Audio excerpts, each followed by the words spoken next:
I'm going to show you my new mobile soldering setup that I just got, which is this dude right here. Got it on Prime Day. It wasn't that much. And I also want to start suggesting it for these repairs because honestly, I think even the average DIYer could do it. It's not very difficult. Specifically the ear speaker on the 1011 12s. My old way is I would have to take my soldering iron and that whole blue box right there, which was such a pain in the ass. And this is considerably better for specifically this repair. So follow along.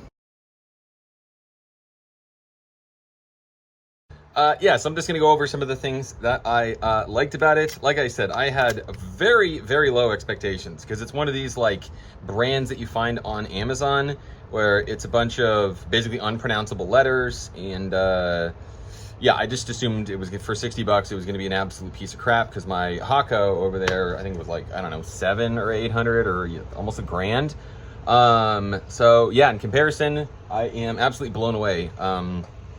You know, you really don't need much, at least for what I'll be using this for. What else? Yeah, I mean, as far as temperature goes, I mean, there's 2 buttons, kind of hard to mess up. What else? Yeah, it heated up pretty quick too. At least it did on this. I don't know. Let me know what your experience with it is. Yeah, I guess we can sort of figure this out in the comments.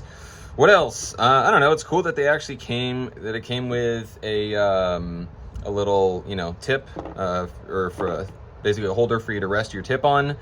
And it came with all these extra tips. I mean, I don't need any of them, but, oh yeah, what else? So the way, I mean, if you don't read directions, but you can kind of figure it out, you actually have to take this locking ring off first, then the tip goes on.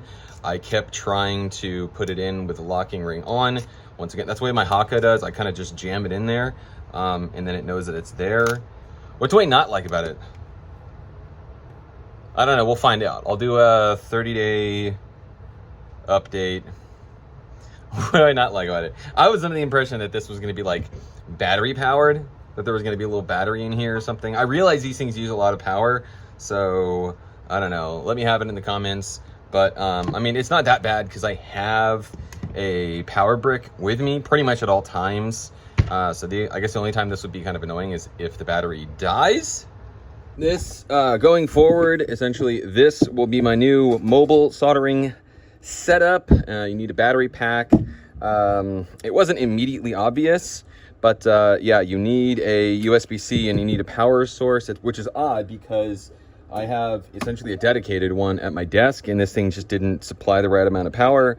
But immediately, as soon as I hooked it up to my Anchor, not sure what that's about. So, but yeah, I'll leave a link up to the one that I ordered. And I don't know if you have any questions. Maybe there's some buried in the Q&A, or buried in the FAQs.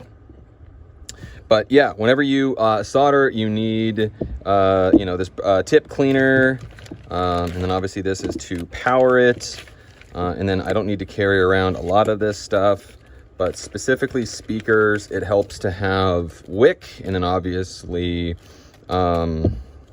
this is leaded solder with a user manual, which has the typical Chinese, you know, translation errors, which I thought was hilarious. And then it came in not that bad of a box, and it came with a, which I might actually throw this in but it came with all of these different tips, which I thought was pretty neat, but I'm just gonna stick with the one that basically came in the box. Like I said, they give you all these extra ones, but there was one that was included in the box right here, which is really all you need for a, you know, an ear speaker.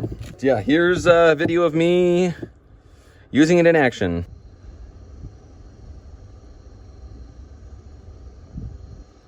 I mean, it just instantly pulls up, which is what you want. And if we go here, wow, that's good. Honestly, considering how inexpensive this thing, this is not bad. I'm not doing micro soldering, I'm just taking off these 2 pins right here. Flux, because this is the repair that I'll be doing, and this is the tool that I'll be suggesting. I can do this under the microscope. And it did all right. There, that's off. That's off. Hooray! Put this back on. Now, it's possible that you don't need flux to get this off, but I definitely know getting it back on really matters.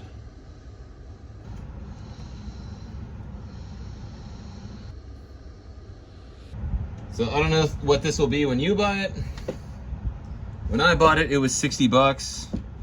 And they have one with an adapter, but I guess if you have the battery pack and you have the USB-C, it's entirely unnecessary. But yeah, all in all, just for doing, you know, basic sort of Face ID ear speaker repairs, yeah, I think, oh, look at that.